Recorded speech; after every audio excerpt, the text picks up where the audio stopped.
Okay, so I did the Shell book, chapters 1 through 4. Here are just some bullet points that I marked down from the first chapter. First chapter was very short. Um, really starts out with talking about confidence and making yourself believe that you're a game designer. It almost gave me the feel of a little bit of like a self-help book or something, but I get where he's coming from. But yeah, that's how it starts out. Um, I think the important thing in this chapter that it notes is about the skills. Um, it talks about all the different skills involved, and it only lists some, but it talks about how there's like so many more skills, and obviously you're not going to be able to master all of those skills, but at least like getting your feet wet in all of them can be very helpful in being able to do things in design and game design. Um, then he gets to what he calls the most important skill, which is listening. And he refers to listening not just as listening, you know, verbally to what directly is said to you, but also picking up on context clues, whether it could be body language or in your voice or how like someone's reacting to what you're saying. And that's like one of the most important skills, so that's why I highlighted that here. He really wants to highlight that listening is a real key to being a game designer. Um, you need to be able to listen to your team, your audience, and the game itself, and the client, and yourself. That's what he really touches on. The best way to be very good at game design is if you truly love doing it. So basically, he talks about, people are like naturally talented at things. Some people are very naturally talented at things. But if they don't truly love it, they're not going to do much with that talent. But like even if you're not naturally talented at something, if you love it, you're going to keep doing it and eventually get better at it. And the only way to really know if you have that what he calls a minor gift is if you try it and you keep trying it, and if you love it, that will grow into a major gift, and you will become very good at it. But the only way to find out, you might think you love game design, but the only way to find out is to actually dive into it and do it and see how you really feel about it. So that's pretty much chapter one. Chapter one, like I said, it was very short. A lot about confidence building, touches on like some skills, and yeah, that's pretty much it for chapter one. All right, now chapter two is where he gets into talking about you're not just designing a game. You don't care about the game itself, right? You care about the experience that the game creates for people that are playing it, because that's what it's all about. If you're just doing something to do it, if you're doing a game and you're not enjoying it, you're not going to keep playing it. So you want to create these experiences, sort whatever experience you're trying to portray, and you want to make your game create those experiences. And that's what he talks about a lot in this chapter. The game, he says the game is not an experience. I like that quote. The game is not an experience in itself, but the game enables the experience for people playing it. He talks a lot about how, obviously the experience is going to be different for everyone, and experience isn't something really tangible. It's nothing you could see. It's nothing someone can completely really ever describe to you in a way that you can understand how their experience was. You'll never be able to understand someone else's experience completely, but you can get a good idea of it by using some of these tips that he talks about, and really diving into like certain sciences like psychology, anthropology, and design. And psychology, he talks about, takes a more scientific approach to it. Anthropology takes a more like human approach, and like diving in and putting yourself in people's shoes and like submerging yourself in their life and getting their point of view better.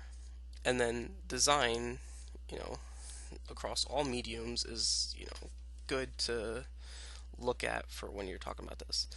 But what he talks about really is that none of those three things give you a complete picture.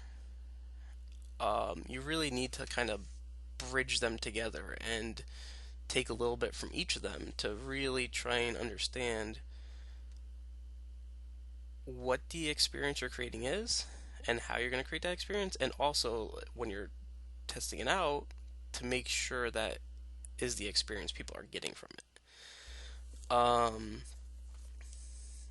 it takes time, it takes a lot of trial to balance that and see if you're creating the experience that you want to. But it's worth it in the end because then you're accomplishing what you want to do by testing it out in these ways. Then he talks about introspection, which is examining your own thoughts and feelings and breaking down and understanding your own experiences. Um, he talks about how you don't want to design a game completely for yourself. However, you don't want to depend on just what people that are playing your game are saying either. You need to split the difference because you want to design it for a broad enough audience. And also, he talks about a lot about the first time people are playing something, they might not understand it. Or, it might be something where it's a mechanic even that they don't get it till later. And then that when the aha moment later might be the experience. So you don't want to completely rely on feedback from playtesters, but it is important. The other thing is very early on in the design process, you need to be able to make decisions on your own. So you need to design it kind of for yourself at the beginning because you don't have playtesters at the very beginning. When you don't have anything built, you have to make those decisions still. So uh, then we get on to the first lens, and that's the lens of emotion. And I just put the whole thing in here so you could see it, but obviously that's what this book is about, is the lenses.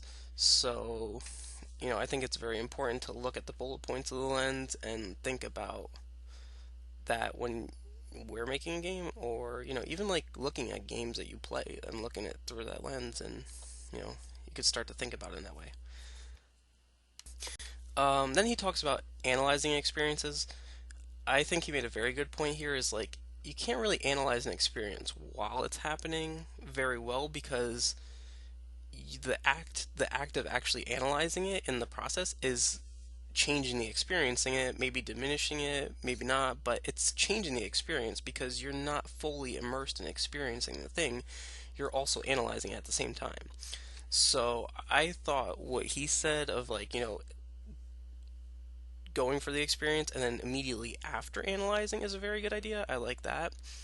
I even thought, he didn't mention it, but I even thought maybe if you have someone playtesting, videotape them playtesting and the screen as they're playtesting, and then just have them playtest. Don't be asking them questions. Just have them play the game, and then after show them the video because also showing them the video can they can tell you what they were feeling when and where, and I think it's better looking back at yourself to do that.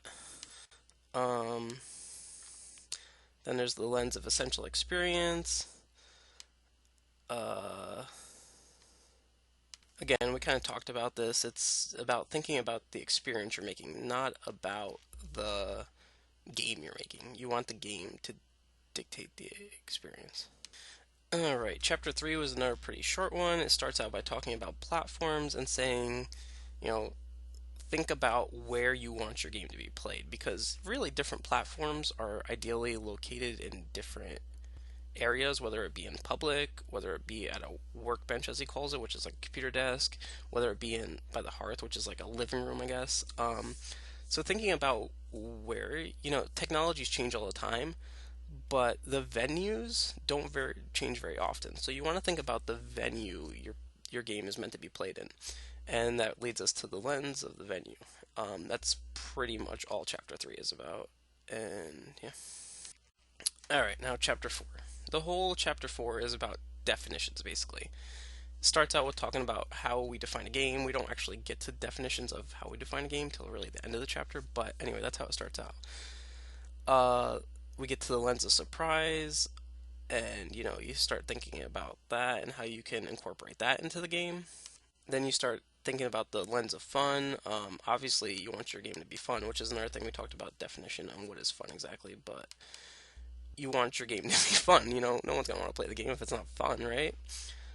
Um, and then the lens I like the most, I think so far is it was an interesting lens is the lens of curiosity.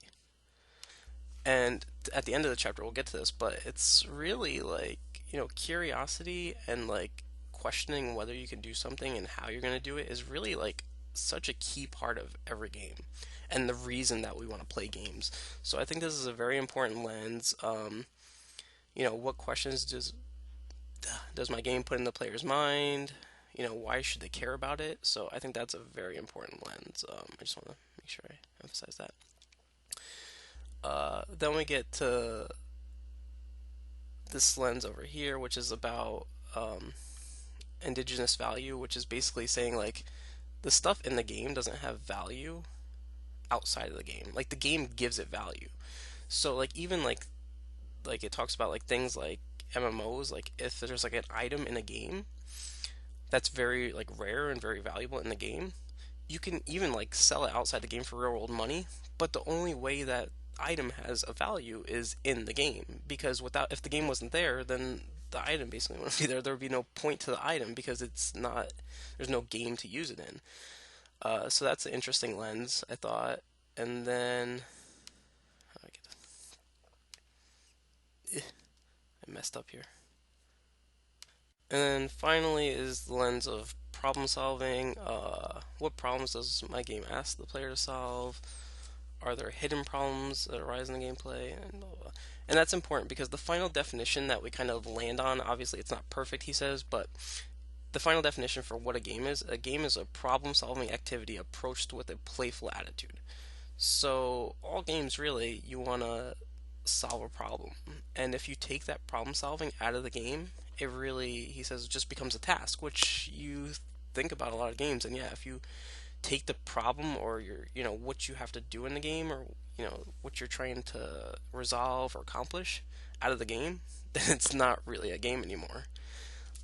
So that's the last lens. That's a very important one. And yeah, that's pretty much it. That's chapters 1 through 4 of Schell. Thanks.